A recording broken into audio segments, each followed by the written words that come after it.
আসল সুলাইমান আলাইহিসসালাম ফিরে এসে দেহরক্ষীর কাছে আংটি চাইলে দেহরক্ষী বিস্ময় হয়ে বললেন, কিসের আংটি? আর তুমিই বা কে? সুলাইমান আলাইহিসসালাম বললেন, আমি তোমাদের বাদশাহ সুলাইমান। দেহরক্ষী তৎক্ষণাৎ বলল, ও তাহলে তুমি সেই ছদ্মবেশী যে আমাদের বাদশাহ সেজে সিংহাসনে বসতে চায়? সুলাইমান আলাইহিসসালাম হতবাক হয়ে বললেন, কিসের ছদ্মবেশী? আমিই আসল বাদশাহ।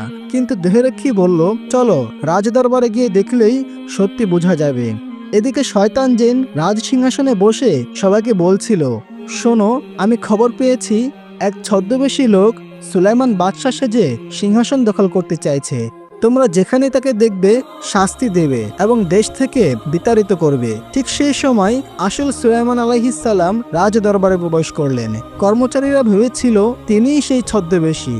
ফলে তারা তাকে ধরে মারধর করলো, রক্তাক্ত করে নদীর তীরে ফেলে রেখে এলো। তারা বুঝতেই পারেনি যে সিংহাসনে বসে আছে সেই শয়তান জিন, আর যাকে অপমান করে রক্তাক্ত করা হলো তিনিই ছিলেন সত্যিকারের সুলাইমান আলাইহিসসালাম। অতঃপর সন্ধ্যার দিকে জেলে মাছ ধরে বাড়ি ফেরার পথে হঠাৎ দেখতে পেল নদীর ধারে একজন মানুষ পড়ে আছে। কাছে গিয়ে দেখলো তার মুখমণ্ডল থেকে নূরের আলো ছড়াচ্ছে, কিন্তু তার শরীর রক্তাক্ত, প্রচন্ড মারধরের চিহ্নে ভরা। জেলে দৌড়ে গিয়ে নদী থেকে কিছু পানি এনে তার মাথায় দিল।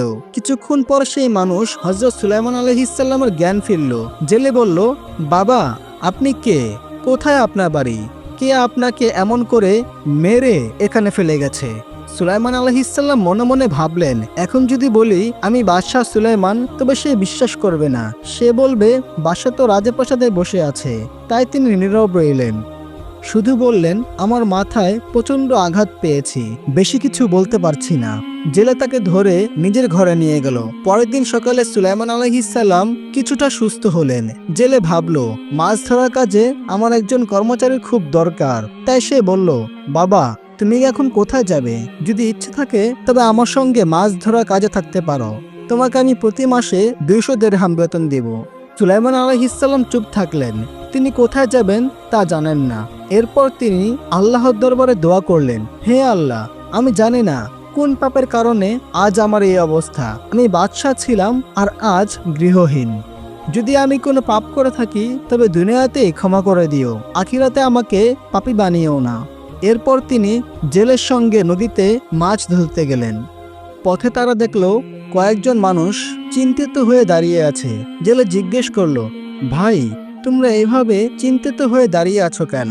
তারা উত্তর দিল, আমাদের দেশের অবস্থা খুবই খারাপ।